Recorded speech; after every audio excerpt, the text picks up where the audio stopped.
Hello and welcome to another update video about Ethereum. So Ethereum did bounce off that trend line and actually followed my view from the last video. Remember, in the last video we talked about, we had already seen the beginning of this red candle, and we talked about the possibility here of putting this wave C in, which we are currently doing. There's no evidence at the moment that this C wave is over to the downside. We're going to take a look at that in a minute. We still are in the same situation. Nothing too exciting happened. At least we saw some volatility here over the weekend. Might have made some people happy, but in the end we are still stuck in the range here between, broadly speaking, 1130 and 1290. It continues to be in a range. We are still waiting for a signal here. It's currently following this blue wave count here. Well, it's within the red. You've got the yellow and then you've got the blue as a sub wave count. That is exactly the wave count it's following at the moment. Which is actually the bullish wave count, but the real decision point will come at 1130. So if we really get there, which I think we should, but again, this is obviously not guaranteed, but at the moment it's looking like it because the move that's happened from the low here does not really look impulsive to the upside. So I'd rather be looking at trend continuation to the downside at the moment. But 1130 will be the key decision point because this is the level. If we get below that level, I mean, it would not invalidate the wave 2 here, which would result in a wave 3 to the upside. But if we get below that level, it will make it less likely.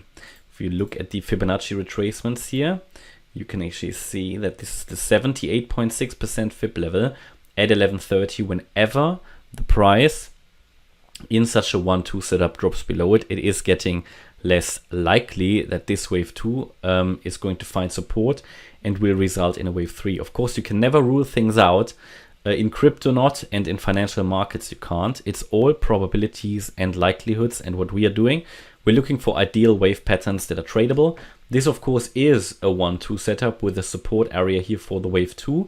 It's not a highly reliable one because the wave 1 was only done in 3 waves to the upside, or as I said, 5 waves, but then this wave 5 high was only a truncated one, so it doesn't really give you a lot of reliability.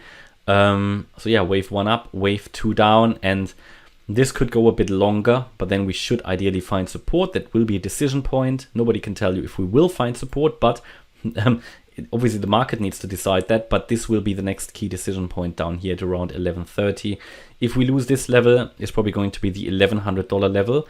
And that is obviously sort of really the last, absolute last level, but it will already reduce even more in reliability below the 1130 level. So that is currently the pattern that is being followed. This has this drop has made the triangle pattern less likely, just because. So no, let me finish with the bullish count. So with the bullish count, if we say we are in the C wave down, what you're looking for normally is a 5 wave pattern in wave C. What I see is a 1, 2, 3, 4, and ideally one more leg down in 5. Ideally, yeah. So and that could hit sort of the, that could hit sort of the 1130 range. Let's see if we actually get there, and then we have, I would expect a bounce from there. Would expect a bounce from 1130. If we break through it, it would be a rather bearish signal and would indicate we're coming down straight away. So yeah, still the bullish potential is still possible from here. This doesn't really change anything. It's no game changer here or anything. I did say that yesterday as well when we saw the spike to the upside here, that green candle, which was very noticeable, but we never broke above the triangle. So there was no reason to panic. What about the bearish count? The bearish count would indicate that we are here in a probably some sort of a wave 4 triangle, which would break to the downside.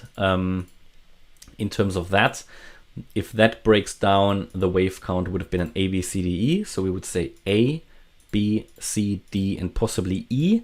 So either we are coming down now straight away in really an impulse, yeah, and we are breaking. So yeah, in this count, we would actually have broken the triangle, but obviously we've got the bullish count, which is sort of conflicting, yeah, here. So it all comes down to that 1130 level. So this could have been a broken triangle to the downside, but I'm not very happy with a triangle count like that. Ideally, I would have liked to see a little bit of an extension. So that means that this could have been an A, B, yeah, C maybe, or putting the C in here, C here, and then D down, but D is now too low, so yeah, it would have to be that. So it's you know, it's a key decision point, because the triangle, if I count it like that, could have broken now, and we'd be waiting now for a breakthrough to the downside. But again, it will be the 1130 level that will tell us that, right? I can't look into the future here. It is that next decision point. And what I can tell you is that the move up here currently is not too impulsive, but I can give you a level above which it will be unlikely that it's still a wave 4, and that we're probably looking already at a reversal to the upside from here. And that would be, if I take the length of the wave 3, that reversal point would be let's say 1180, or no, 1190.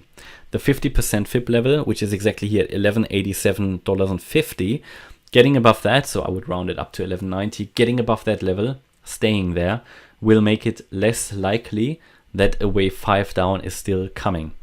Yeah, so you had quite a strong, yeah, let's say reversal candle here. I mean, this is only the 1 hour chart, so don't put too much emphasis on it.